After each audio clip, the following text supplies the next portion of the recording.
Bonjour,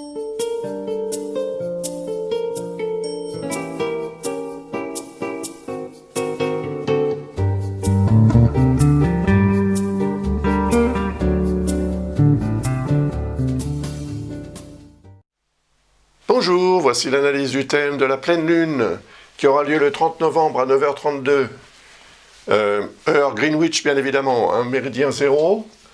Donc cette pleine lune se produit sur l'axe Gémeaux-Sagittaire. Gémeaux-Sagittaire. Ce sont les deux signes qui seront évidemment principalement concernés par cette pleine lune. La pleine lune, c'est le moment où la lune est exactement opposée au soleil, c'est pourquoi on la voit toute ronde, toute belle. Mais ensuite, elle diminue, elle régresse, et elle va aller évidemment sur la nouvelle lune, vers la nouvelle lune qui aura lieu le 14 décembre à 23 degrés du Sagittaire. Évidemment, je ferai une vidéo à ce sujet. Cette pleine lune, si elle intervient plus particulièrement, plus fortement peut-être chez les natifs des Gémeaux et du Sagittaire, elle aura aussi un effet sur tous les autres signes, en fait. Parce que la Terre, comme je le répète assez souvent, se trouve au milieu du système. Donc, elle reçoit toutes ces énergies, quel que soit le signe ou l'ascendant de la personne. L'énergie de la pleine lune se fera remarquer d'une façon ou d'une autre. Alors le moment de la pleine lune, c'est à considérer comme un moment de clôture, de cycle. C'est le début de la fin, si vous voulez. La fin du cycle lunaire, qui va se terminer lorsque la nouvelle lune se produira le 14 décembre. Voilà. Et dans cette logique, il y a donc quelque chose, évidemment, à faire, à savoir se préparer, préparer la préparation. C'est ce que représente le moment de la pleine lune. C'est un moment fort parce que c'est le moment où la lune est le plus éclairée par le soleil. Elle renvoie donc le rayonnement solaire de façon très puissante sur la Terre. Et évidemment, cette énergie a un rôle à jouer sur le comportement de la vie, en fait, sur cette Terre, tout comme sur l'effet sur les marées hein, qu'on connaît. Donc au moment des pleines lunes, les marées sont souvent plus importantes. Et cette marée peut intervenir en soi, à l'intérieur, et produire un raz-de-marée parfois, émotionnel. Les émotions sont représentées par la lune, et l'énergie physique est représentée par le soleil. C'est l'ego aussi, le soleil, qui peut être fortement influencé aussi par les émotions. Mais en soi, ça veut dire que ce sera, à mon avis, un moment à choisir pour, se décider à passer à autre chose. Et ce passage à autre chose peut être, être organisé, prévu, préparé pour le 14 décembre, au moment de la nouvelle lune, qui est symbolique d'un nouveau départ, si vous voulez. Donc des nouveaux départs, c'est vrai qu'il y en a tous les mois, puisqu'il y a une nouvelle lune tous les mois, parfois même davantage, et c'est toutefois jamais dans le même signe. Donc au cours d'une année, les pleines lunes se produisent dans des axes différents. Et c'est pourquoi, quand on est dans une logique de signes de ce genre, Gémeaux et Sagittaire, on est dans le rapport qu'il y a à la vie sur le plan, on va dire, intellectuel, en tous les cas sur le plan cérébral, sur le plan mental, et sur le plan de la communication. Donc, ça veut dire que ce sera un moment fort en termes de communication, un besoin fort d'exprimer des choses fortes, qui auront une connotation probablement émotionnelle, bien sûr, et, comme vous avez pu peut-être le remarquer, les nœuds lunaires sont très proches de cet axe. L'axe des nœuds lunaires est sur l'axe des signes Gémeaux-Sagittaire, tout comme cette pleine lune. Donc il est probable que cette pleine lune permette une mise en lumière de cet axe des nœuds lunaires dont j'ai parlé dans d'autres vidéos, qui représente en fait le tiraillement qu'il y a entre ce qui est compliqué et ce qui est simple, ou ce qui devrait l'être plutôt. Et les complications sont souvent reliées au signe du Sagittaire, dans le sens où c'est un signe qui correspond au besoin d'apprendre, de savoir, de connaître, d'en savoir davantage, si vous voulez, de découvrir. Donc c'est le signe de l'explorateur, c'est le signe de l'aventurier, c'est le signe du voyageur, c'est le signe aussi qui correspond à ce besoin d'acquérir des connaissances, voire la connaissance avec un C majuscule.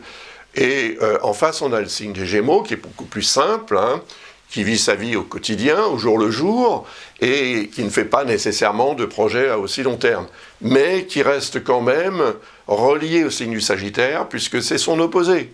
Et l'opposé des signes représente une forme de polarité qui est reçue par le signe en question.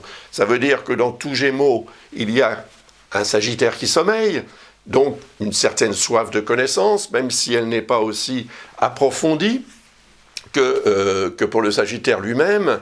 Et dans tout Sagittaire, il y a un Gémeaux qui sommeille, et ce Gémeaux, en fait, intéresse le Sagittaire parce que, justement, c'est la simplicité, la facilité, la spontanéité que représente le signe des Gémeaux, qui attire le signe du Sagittaire et qui l'intéresse sur le plan aussi de ce qu'il doit faire de sa connaissance. Parce que être bourré de connaissances et avoir effectivement une grosse culture, intellectuelle ou autre, dans quelque domaine que ce soit, c'est inutile si on ne peut pas partager.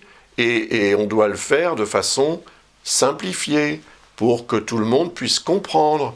Un peu comme ce que je fais en fait dans mes vidéos en astrologie. Je reste tout à fait, comment dirais-je, audible et compréhensible, même pour les personnes qui n'ont pas forcément de connaissances approfondies dans ce domaine. Voilà, ça c'est mon caractère Gémeaux, cela dit, hein, c'est mon signe. Donc voilà.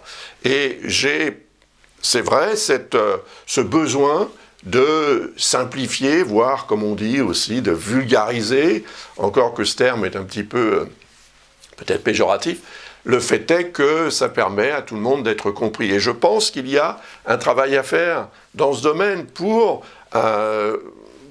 toute personne qui souhaite se faire comprendre spontanément et simplement de ceux qui dépendent de cette personne. Donc ça peut être une personne, ça peut être une administration, ça peut être un gouvernement, ça peut être une entité qui sera pas nécessairement une entité humaine en tant que telle, ça peut être une entité aussi administrative, juridique, légale. Voilà, quand vous lisez un contrat, par exemple, vous êtes quand même totalement étonné de voir à quel point c'est compliqué. Donc c'est cette complication aussi qui peut servir pour la personne qui émet ce contrat, afin que finalement on ne lise pas toutes les clauses et qu'un jour, quand on a un problème, la personne puisse se retourner en disant voilà, c'était écrit dans le contrat, vous n'avez pas lu, n'est-ce pas? Mais c'était très incompréhensible, donc voilà, ça peut être aussi une source de piège ou de manipulation. Quoi qu'il en soit, cet axe des nœuds lunaires est suffisamment peu fréquent pour être intéressant. Parce que la dernière fois que le nœud lunaire a traversé le signe des Gémeaux, c'était il y a 18 ans. Hein, c'est le temps que met un nœud lunaire pour faire le tour du zodiaque. Donc c'est peu fréquent. Et ça va durer quand même à peu près 18 mois. Et pendant cette période, ça va permettre évidemment aussi de focaliser peut-être davantage, pour tout le monde, sur cette simplicité dans la communication.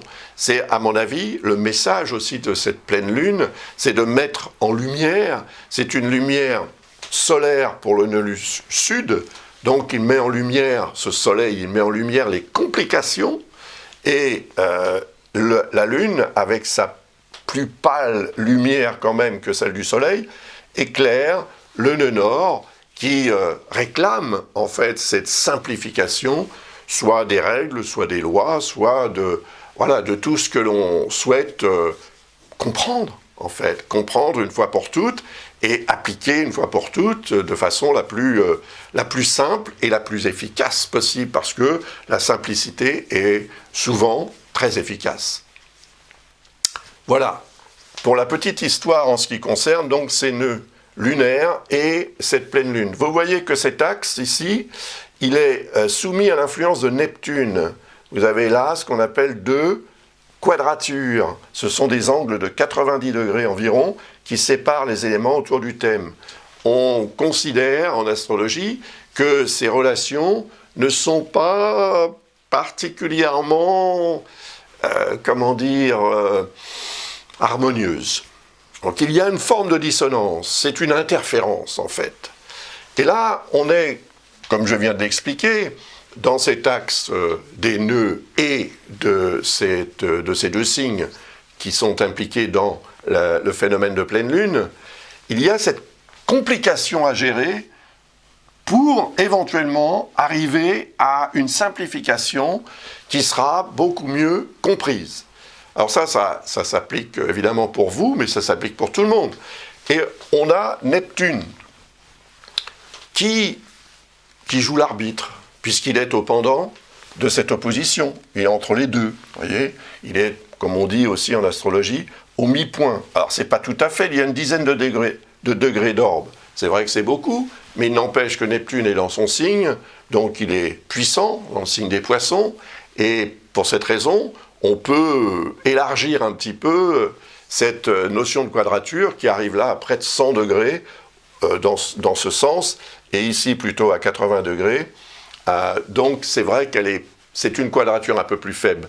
Mais elle a un sens. Neptune représente la confusion.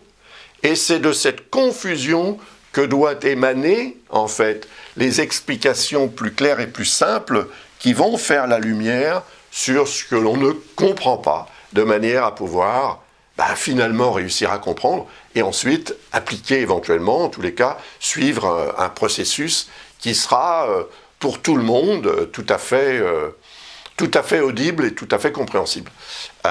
Ça vaut évidemment dans la vie de tout un chacun, selon la situation dans laquelle vous êtes. Alors après, Mercure représente le signe des Gémeaux, il est ici en Scorpion, il s'apprête à passer en Sagittaire, il passera en Sagittaire environ 2 jours après, si je ne l'ai pas ici sur ces éphémérides. Là, j'ai mis une petite portion des éphémérides pour me permettre d'obtenir les dates de passage de la Lune à différents endroits avant la nouvelle Lune du 14 décembre. Donc j'ai mis les dates là-haut et je vous en parlerai tout à l'heure. Mais Mercure va donc changer de signe très rapidement. C'est une planète très rapide puisqu'elle met 85-87 jours, je ne sais plus exactement, pour faire le tour du Soleil, pas du zodiaque, parce qu'il y a des phénomènes de rétrogradation qui retiennent Mercure dans certains signes. Mais là, Mercure n'est plus rétrograde. Et il va donc passer en Sagittaire, peut-être 2 jours à peine après cette pleine lune. Donc début décembre, Mercure sera en Sagittaire. Et il va rejoindre évidemment le Soleil. Il représente la Lune, il représente le signe des Gémeaux. Il représente le nœud lunaire nord, surtout. Et le nœud lunaire nord, c'est, en Gémeaux, la simplification du commentaire, la simplification des explications, la simplification de la communication. Et quand Mercure va arriver à la longitude du Soleil, ça va se produire évidemment bien avant la nouvelle lune du 14 décembre, ça va se produire environ 1 semaine après cette pleine lune, donc dans la première semaine de décembre, cette conjonction va se produire. Elle aura un effet, parce que ça veut dire que le messager des dieux, qui est Mercure, apporte le message. Et le message, c'est « arrêtons de compliquer les choses, soyons enfin, simples ». Et c'est cette simplification qui va permettre aussi la réouverture du dialogue et peut-être aussi du mouvement. Donc, les régions du monde où il y a par exemple des lockdowns, c'est-à-dire les gens sont confinés. Je vais y arriver, je vous assure que je vais y arriver. Voilà, j'y suis arrivé. Confiné, voilà. Êtes-vous confiné ? Si vous êtes confiné, il est fort probable que pendant la première semaine de décembre, les choses s'assouplissent et que la communication revienne. La communication, c'est pas uniquement blablabla, c'est pas uniquement j'écris, c'est aussi je me déplace. Donc Mercure, étant le messager des dieux, eh bien il se déplace dans l'Olympe, il porte les messages à tous les dieux de l'Olympe. Et ici, il arrive au Soleil, c'est le dieu le plus puissant, évidemment, et donc il va remettre le message au Soleil en lui disant, voilà, j'ai de la part de votre peuple, si on peut dire, enfin de la part de l'univers ou du système, un message à vous remettre, soyons plus simples, s'il vous plaît. Et voilà, ce qui va se passer, c'est une ouverture de la communication. Certes, le Soleil aura évolué un petit peu, en 7 jours, il sera arrivé à 15 degrés à peu près, et il sera toujours en dissonance avec Neptune. Donc attention à Neptune, parce que Neptune, c'est effectivement la confusion, c'est ce qu'aussi Neptune représente ce que l'on veut, ou voudrait croire, ou préférerait croire, ou ce que l'on nous fait croire également. Neptune représente les croyances, qu'elles soient religieuses ou qu'elles soient autres. Neptune représente les croyances. Donc la tendance à croire est quand même quelque chose de tout à fait humain. Donc ce besoin de croire est indispensable pour pouvoir en fait envisager l'avenir avec une forme d'espoir ou d'espérance, et puis aussi avec des projets auxquels on croit. Voilà, tout simplement. Ça n'est pas simplement non plus croire en Dieu ou une autre entité divine, bien évidemment. Donc, attention à Neptune, parce qu'il est aussi dans son signe, donc il est fort, et le phénomène de croyance peut avoir un effet perturbateur sur la réalité sur le terrain, en fait. Et le Soleil semble vouloir éclairer ce phénomène par sa lumière et sa force. Il met en évidence, ou il essaye de mettre en évidence cette problématique.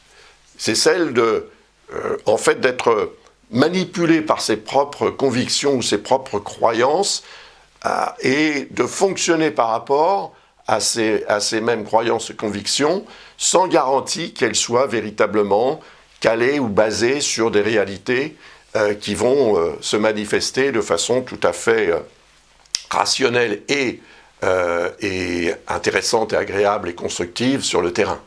Ça peut être complètement différent. D'autant plus que Neptune est dans un signe d'eau, c'est le signe des poissons, et le Soleil représente aussi un phénomène, surtout avec l'effet de la Lune, comme vous le savez, sur les marées, sur aussi la météo. Donc cette météo peut laisser à désirer à cette époque, et on peut effectivement déplorer, il est possible qu'on déplore dans certaines régions du monde des catastrophes naturelles liées à l'eau. Et chez vous aussi, faites attention, vous pouvez avoir une fuite d'eau, la machine à laver ou autre chose. Donc ça s'applique en fait de façon universelle, toutes ces énergies, mais différemment, évidemment, selon les individus. Parce que dans une même région où l'eau fait des désastres, certaines personnes passent à côté ou passent entre les mailles du filet, comme on dit, et ne sont pas du tout affectées que de façon indirecte par ce qui s'est passé dans leur région.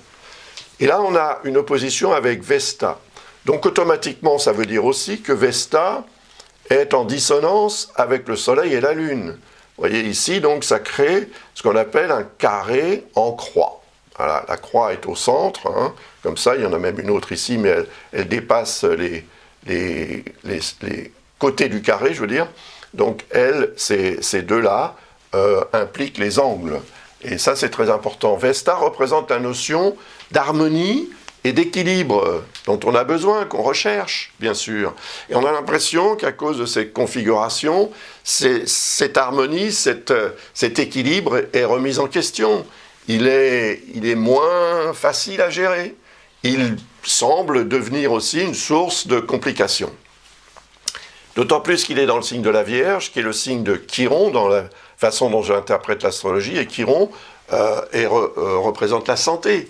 Donc les questions de santé, évidemment, interviennent énormément dans le monde entier, c'est la situation sanitaire globale, et tout cela nous trouble, et nous déstabilise. Cette notion de déstabilisation, si elle est reliée à Neptune, elle n'est pas fondée, c'est-à-dire qu'elle est reliée à un imaginaire, ou à des croyances, ou à des théories qui ne tiennent pas la route nécessairement. Donc attention à toutes ces théories qui peuvent effectivement influencer le raisonnement et ne pas nécessairement donner de résultats probants, hein, et de réponses non plus qui le seront.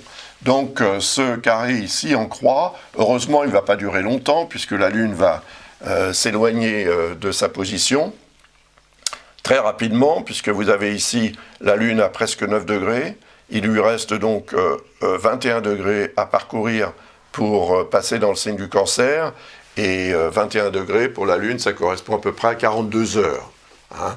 Donc 42 heures plus tard, la Lune passera dans le signe du Cancer. Et comme vous le voyez ici, le 1er décembre, elle passera au niveau du nœud lunaire nord. Donc voilà un rendez-vous intéressant. Comme on l'a vu tout à l'heure, si le nœud lunaire nord représente ce qui doit être simplifié, la Lune qui représente l'émotionnel peut intervenir sur la simplification en fait de la façon d'exprimer les choses pour que finalement tout le monde puisse comprendre sans être bousculé au niveau émotionnel, sans être troublé et sans être trop affecté. Mais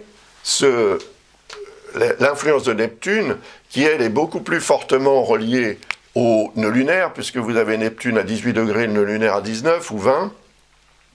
Et donc cette quadrature est beaucoup plus forte que celle qui implique la Lune, mais quand la Lune va arriver le 1er décembre à la longitude du nœud lunaire nord, évidemment, cette quadrature va devenir beaucoup plus forte. Et à ce moment-là, elle indique un risque d'erreur commise. Une erreur commise parce que l'émotionnel interviendra davantage que le rationnel. Et pourtant, on est dans un signe représenté par Mercure. Mercure, c'est le mental, rationnel. Et effectivement, le 1er décembre, il est probable, ou dans la journée du 1er décembre ou du 2 décembre, que Mercure passe dans le signe du Sagittaire, comme je le disais tout à l'heure. Donc, il représente ce nœud lunaire nord, il représente aussi la Lune qui transite son signe, le signe de Mercure, et tout cela en dissonance avec Neptune, qui crée aussi une dissonance avec le Soleil. On a ici un potentiel, aux alentours du 1er décembre, un potentiel d'erreur commise. Voilà, alors, quelle erreur allez-vous commettre ? Peut-être allez-vous oublier de fermer l'eau en partant en week-end. Ça peut être donc une inondation, mais ça peut être aussi autre chose. Sur le plan climatique, qu'est-ce qu'on peut faire ? Mais sur le plan des relations humaines et de la gestion des responsabilités au quotidien, cette configuration peut poser problème parce qu'elle peut indiquer effectivement une erreur commise, parce que l'on aura tendance à dire ou à agir sur la base de ce qu'on ne sait pas, voilà, ou de ce qu'on croit savoir, ou de ce qu'on nous a fait croire. Attention à ça également, ça c'est très important. Puis la Lune va continuer son périple évidemment, et vous voyez qu'elle va arriver le 8 décembre à la longitude de Vesta, qui est ici, à 17-18 degrés du signe de la Vierge. Donc comme j'ai expliqué tout à l'heure, Vesta représente l'harmonie, l'équilibre, etc. Ce potentiel d'harmonie étant remis en question par cette dissonance qui n'aura plus lieu d'être à cette époque, et parce que la Lune sera ici finalement, elle va quand même être en dissonance avec le Soleil qui aura évolué un tout petit peu, et opposé toujours à Neptune. Et puis il y aura cette quadrature quand même avec le nœud lunaire nord. Donc on va peut-être ici, à ce moment-là, se trouver confronté au résultat d'une erreur qui aurait pu être commise aux alentours du 30 ou 1er décembre, 30 novembre au 1er décembre, au moment de cette nouvelle lune et un peu après. Et donc les répercussions se signaleraient ou se vérifieraient ici. Elles pourraient avoir un rapport avec les questions de santé représentées par Chiron, mais on voit que Chiron est en harmonie avec le Soleil ainsi que Mars, et ça c'est très intéressant parce que ça représente aussi un potentiel d'action très efficace, rapide, et qui donnera certainement de très bons résultats, d'autant plus que Chiron est également en harmonie avec la Lune, et le Mars est en harmonie avec le nœud lunaire nord. Chiron restera dans les parages pendant encore pas mal de temps, puisque c'est un astre qui se déplace très lentement. Il va rester en Bélier jusqu'en 2026. Donc il continuera d'avoir une influence comme ça sur tout ce qui a trait en fait à la santé, et parfois de façon tout à fait immédiate et inattendue, et parfois même un peu violente. C'est la fonction du Bélier, ou l'énergie Bélier qui représente ce genre de possibilités. Tant que Mars est en Bélier, il peut continuer à poser problème, il faut bien le dire. Et par contre, par rapport à cette position du Soleil et à celle de la Lune, Mars est plutôt sympathique, plutôt coopératif. Et cette coopération est représentée par la capacité d'agir avec, avec spontanéité et détermination et efficacité. Ça, c'est vraiment, Mars, c'est le dieu de la guerre. Donc, si on considère qu'on doit agir pour gérer une crise, par exemple, qu'elle soit familiale, sociale, professionnelle ou autre, quelle qu'elle soit, ou santé même, il faut agir. Voilà, l'action menée de façon tout à fait ciblée. Et ça, c'est mis en lumière par l'énergie solaire. Par contre, vous voyez que Mars est en dissonance avec la conjonction en Capricorne. Les trois monstres, comme je les appelle, Jupiter, Saturne, Pluton, qui nous ont donné quand même pas mal de fil à retordre depuis le début de cette année, voire déjà en 2019, quand Saturne était en Capricorne et qu'il a presque rejoint Pluton à cette époque. Avec Jupiter en plus depuis le début de l'année, voire depuis la fin de l'année 2019, évidemment, cette énergie a décuplé. Et là, on la voit toujours en dissonance avec Mars, qui va séjourner quand même 6 mois dans le signe du Bélier. Il en sortira le 6 janvier, heureusement, mais quand il va sortir, il va arriver à la longitude de Uranus et de la Lune noire. Ce n'est pas le propos de cette vidéo, bien évidemment, mais quand même pour vous signaler que l'énergie de Mars peut inciter certaines personnes à en faire trop et à faire preuve d'une énergie parfois destructrice plutôt que le contraire. La notion de construction est représentée par Saturne, la notion de destruction est représentée par Pluton, et au milieu vous avez Jupiter qui fait l'effet loupe, en fait, donc qui peut aggraver, grossir aussi l'importance des choses à outrance et provoquer une réaction hostile de la part, de votre part peut-être, si vous vous sentez menacé, de la part en fait de ceux ou celui ou celle qui se sentira effectivement menacé ou qui sentira ou ressentira ou décidera de la nécessité d'agir ou de réagir pour combattre quelque chose qui ne lui convient pas. Ça, c'est quand même une configuration assez guerrière, si vous voulez. Mars en Bélier est très virulent. Et ça va durer encore donc jusqu'au 6 janvier. Ça dure depuis le 28 juin, ce transit de Mars en Bélier. C'est exceptionnel, parce que d'habitude, Mars ne séjourne que 6 semaines dans un signe, pas 6 mois. Mais cette année, c'est différent, n'est-ce pas? Tout est différent cette année. Donc peut-être qu'on va dire vivement 2021, d'autant plus qu'il y a quand même de bonnes choses en perspective, si on en croit les informations que vous avez dû regarder. Donc voilà, cette lune va arriver à la longitude de Vesta le 8 décembre, et ensuite elle arrivera à la longitude de Vénus le 11 décembre. Mais entre-temps, évidemment, Vénus aura évolué un petit peu dans le signe du Scorpion. Mais n'empêche que cette période, ce moment-là, est intéressant sur le plan affectif, mais troublant, parce que la Lune représente les émotions, Vénus représente les sentiments. Donc, c'est vrai qu'un sentiment suscite ou provoque des émotions, mais c'est vrai aussi qu'une émotion forte peut provoquer un sentiment. Par contre, on sait qu'une émotion, par définition, c'est éphémère. Donc, que va devenir le sentiment s'il est né d'une émotion forte, quand l'émotion forte elle-même va mourir? Est-ce que le sentiment va perdurer ou pas? Donc ça veut dire attention à cette époque. Parce que quand je parle de sentiment, ça n'est pas uniquement dans la relation amoureuse. C'est aussi un sentiment de satisfaction, de bien-être, c'est une opportunité, quelque chose du genre, qui pourrait devenir une source d'implication dans un domaine, dans un contrat, dans une relation, dans un partenariat, qui finalement serait décidé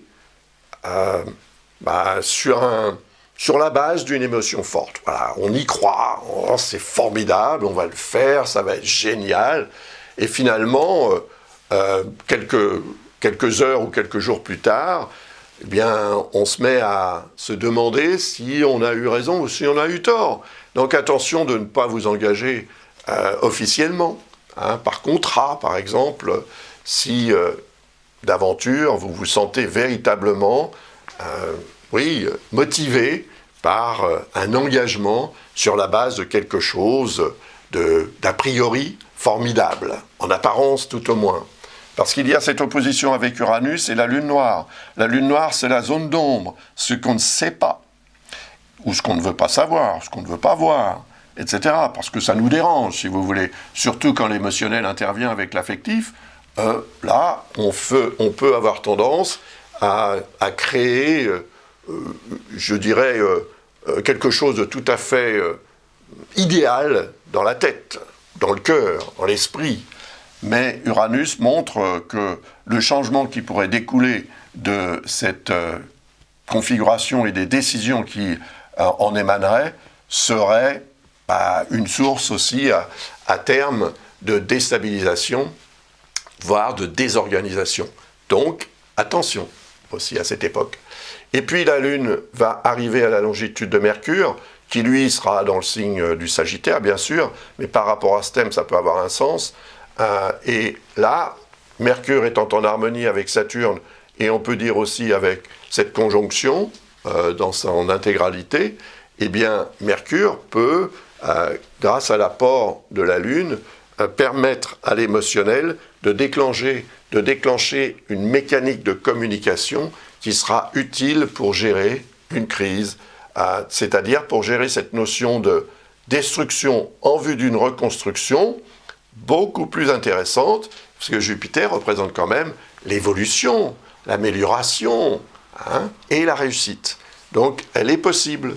Elle est possible dans certains domaines, pour certaines personnes plus que d'autres bien évidemment, mais je pense qu'elle dépendra beaucoup de la façon dont on gère intellectuellement, mentalement, cérébralement les situations de la vie pour en faire le maximum, le plus simplement possible. Voilà, ça c'est vraiment le message de cet axe des nœuds lunaires qui va durer beaucoup plus longtemps que l'axe de la pleine lune, bien évidemment.